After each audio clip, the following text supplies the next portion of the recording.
स्वागत है आप सभी का इस बुलेटिन में। तो इस वक्त एक बड़ी खबर दिल्ली से आ रही है, जहां पर जैश ए मोहम्मद का आतंकी गिरफ्तार किया गया है। स्पेशल सेल ने इसकी गिरफ्तारी की है। गाजियाबाद में किसी महंत की हत्या की साजिश रच रहा था। साधु के भेष में हमला करने की यह साजिश बना रहा था। निशाने पर महंत यति नरसिंहानंद सरस्वती थे।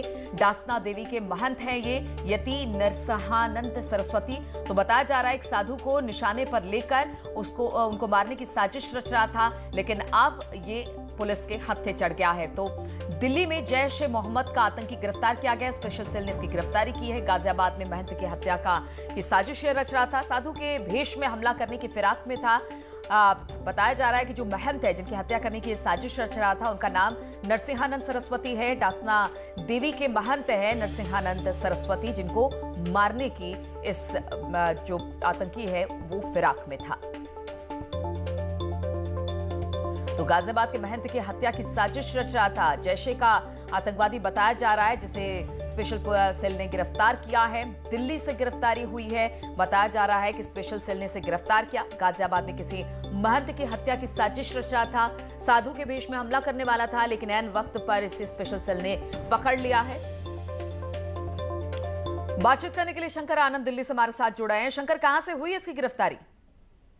देखिए, इस आतंकी की गिरफ्तारी दिल्ली से हुई है। दिल्ली में एक होटल में ये ठहरा था, जो पहाड़गंज इलाके में है। वो होटल में वहां पे ठहरने की जानकारी मिली थी। उसके बाद दिल्ली पुलिस की स्पेशल सेल ने कार्रवाई को अंजाम देते हुए इसे गिरफ्तार किया है।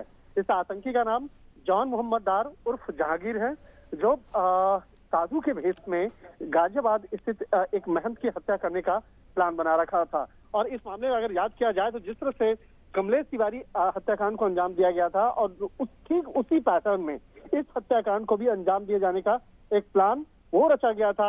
और इसके लिए आतंकी संगठन जैश ए मोहम्मद का यह आतंकी दिल्ली और गाजियाबाद में कई बार वो रेकी कर चुका था। उसके बाद जिस तरह से बकायदा इस मामले पर वो हत्याकांड को अंजाम देने की कोशिश में ही जुटा हुआ था, लेकिन इस मामले की जानकारी खुफिया एजेंसी को लगी। उसके बाद खुफिया एजेंसी आई और इसके साथ ही दिल्ली पुलिस के स्पेशल सेल की एक ज्वाइंट ऑपरेशन के तहत इसे गिरफ्तार किया गया है। और गिरफ्तार करने के बाद अब आगे इस मामले पर पूछताछ की जाएगी कि किस तरह से बकायदा इसने साजिश रचा था और किस तरह से जो महंत यति नरसिंहानंद सरस्वती जो है उनकी हत्या का एक प्लान बनाया था। बिल्कुल, तो एन मौके पर ये स्पेशल सेल के हत्थे चढ़ा है। आप पुलिस इससे पूछताछ करेगी। बहुत बहुत शुक्रिया आपका शंकर, जानकारी देने के लिए।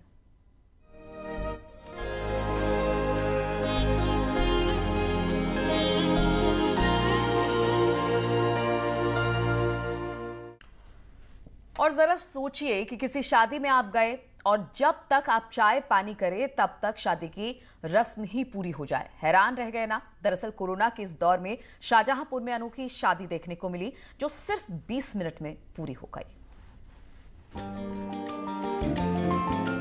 न बैंड बाजा और न ही बाराती, महज 20 मिनट में शादी की रस्में पूरी हुई। चौंक गए ना आप कहेंगे कि ऐसी भी कोई शादी होती है भला? चलिए आपको दिखाते हैं।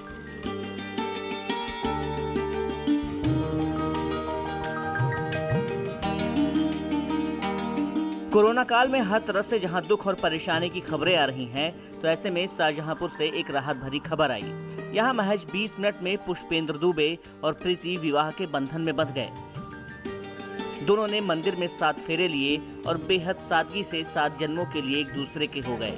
पुष्पेंद्र ने अपनी शादी में दहेज के नाम पर सिर्फ रामायण और प्रीति का साथ मांगा। पुष्पेंद्र कहते हैं कि इस तरह से वो समाज में फैले दहेज प्रथा के खिलाफ लोगों में जागरूकता फैलाना चाहते हैं। हमने एक दहेज के खिलाफ एक अपनी मुहिम छेड़ी है, जिसको लेकर के हमने बिना दहेज की शादी की है। जो हमारे समाज को संदेश देना चाहता हूँ कि हमारे समाज में गरीब बेटियाँ हैं, उनकी शादी किस तरह की जाए। चाहे गरीब हो चाहे अमीर हो, सबकी बेटियां बराबर हैं। सबकी अगर आप शादी करते हैं तो आपकी भी बेटी हो सकता है, आपके पास इतना धन ना हो जो कि आप दहेज दे पाएँ। तो इसलिए जो भी आप दहेज शादी करें, बिना दहेज के शादी करें, ना दहेज लें और ना दहेज दें। प्रीति ने भी पुष्पेंद्र का साथ देते हुए समाज में फैली कुरीति के खिलाफ उनका पूरा सहयोग दिया। प्रीति बताती हैं कि समाज में फैली इस बीमारी को अगर जड़ से खत्म करना है तो इसके लिए युवा वर्ग को आगे आना होगा। इसे खत्म करने के लिए युवा वर्ग को आगे आना होगा, और तब तक लोग सामाजिक बुराइयों को खत्म नहीं करेंगे, तब तक यह दान दहेज रूपी दानव खत्म नहीं होगा। कोरोना काल में जहां कुछ लोग नियमों को ताक पर रख रहे हैं, वहीं पुष्पेंद्र और प्रीति ने इस अनोखी शादी के जरिए लापरवाह लोगों को एक सीख भी दी है कि बिना तामझाम के भी शादी की रस्में पूरी हो सकती हैं। शाहजहांपुर से न्यूज़ 18 के लिए दीप श्रीवास्तव की रिपोर्ट। और हर लड़के का सपना होता है कि उसका दूल्हा उसके घर बारात लेकर आए और डोली में उसे विदा कर अपने घर लेकर जाए। लेकिन कोरोना काल में चंपावत में एक गांव में 2 दुल्हन को दूल्हे के घर पर जाकर शादी करनी पड़ी। विवाह के बंधन में बंधना किसी के लिए भी आजीवन यादगार लम्हा होता है और शादी तय होने के बाद हमेशा दूल्हा दुल्हन के घर बारात लेकर जाता है। लेकिन चंपावत के स्वाला गांव में एक नहीं बल्कि 2 दुल्हन अलग अलग तारीखों में दूल्हे के घर बारात लेकर पहुंची और कोरोना गाइडलाइंस के तहत दोनों दूल्हा और दुल्हन की अनोखी शादी हुई। दरअसल कोरोना के कारण 11 मई को स्वाला गांव में एक साथ 47 लोग कोरोना पॉजिटिव हो चुके थे, जिसके बाद प्रशासन ने गांव को कंटेनमेंट जोन घोषित कर दिया। कोरोना के कारण लगे इस पाबंदी में शादी करना दोनों परिवारों के लिए बेहद मुश्किल हो गया। एक लड़की की बारात 12 मई को पुनाबे गांव से आनी थी, तो दूसरी की 14 मई को लोहा घाट के चौड़ी गांव से बारात आनी थी। समस्या ये थी कि कंटेनमेंट जोन में शादी कैसे होगी।